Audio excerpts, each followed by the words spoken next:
വളരെ രുചികരമായിട്ടുള്ള ഒരു ഇടിച്ചക്ക തോരൻ എങ്ങനെ നമുക്ക് റെഡിയാക്കാം എന്നുള്ളതിൻ്റെ വീഡിയോ ആണ്. അതിനായിട്ട് ചെറിയ ഇടിച്ചക്ക എടുത്തിട്ട് തൊലിയൊക്കെ ചെത്തിക്കളഞ്ഞിട്ട് ചെറിയ ചെറിയ കഷ്ണങ്ങളാക്കി ഉപ്പ് ചേർത്ത് കുക്കറിലിട്ട് വേവിക്കുക.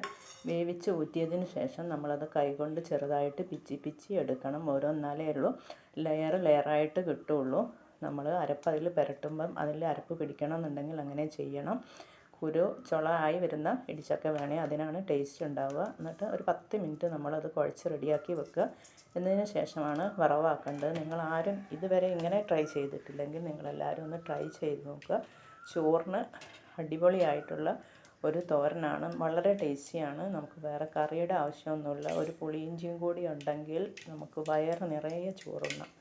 അപ്പോൾ അതിനായിട്ട് നമ്മൾ വറവാക്കാൻ വേണ്ടിയിട്ട് വെളിച്ചെണ്ണ അടുപ്പ് വെച്ച് കടുക് പൊട്ടി വരുമ്പോൾ 3-4 വെളുത്തുള്ളി, അതിനൊരു പ്രത്യേക ടേസ്റ്റ് ആയിരിക്കും. വെളുത്തുള്ളി, കറിവേപ്പില അതൊന്ന് മൂത്ത് വരുമ്പോൾ ഒരു സ്പൂൺ മഞ്ഞൾപ്പൊടിയും കൂടി അതിലോട്ട് ചേർക്കണം.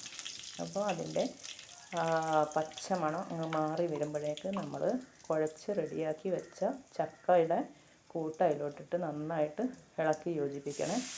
എന്നാൽ അരപ്പ് ചേർത്തത് കൊണ്ട് ഒത്തിരി നേരം ഇനി വീണ്ടും സ്റ്റൗവിലിട്ട് വേവിക്കാൻ നിൽക്കരുത്. അരപ്പിൻ്റെ പച്ചമണം മാറി വരുമ്പോൾ തന്നെ സ്റ്റൗ ഓഫ് ചെയ്യണം. എന്നാലേ ഉള്ളൂ നല്ല ടേസ്റ്റ് ഉണ്ടാവുള്ളൂ. നമ്മൾ അരപ്പ് മൂത്ത് നല്ലപോലെ വെന്ത് കഴിഞ്ഞാൽ അതിൻ്റെ ടേസ്റ്റ് മാറും. അപ്പം പച്ചസ്വാദ് നഷ്ടപ്പെടും. അതുകൊണ്ട് നിങ്ങൾ ഒന്ന് ഇളക്കി കൂട്ടിയിട്ട് 1 മിനിറ്റ് 1-2 മിനിറ്റ് ഒന്ന് അടച്ച് വെച്ചാൽ മാത്രം മതി. അപ്പോഴേക്ക് നമ്മൾ ചക്കത്തോരൻ റെഡിയായി.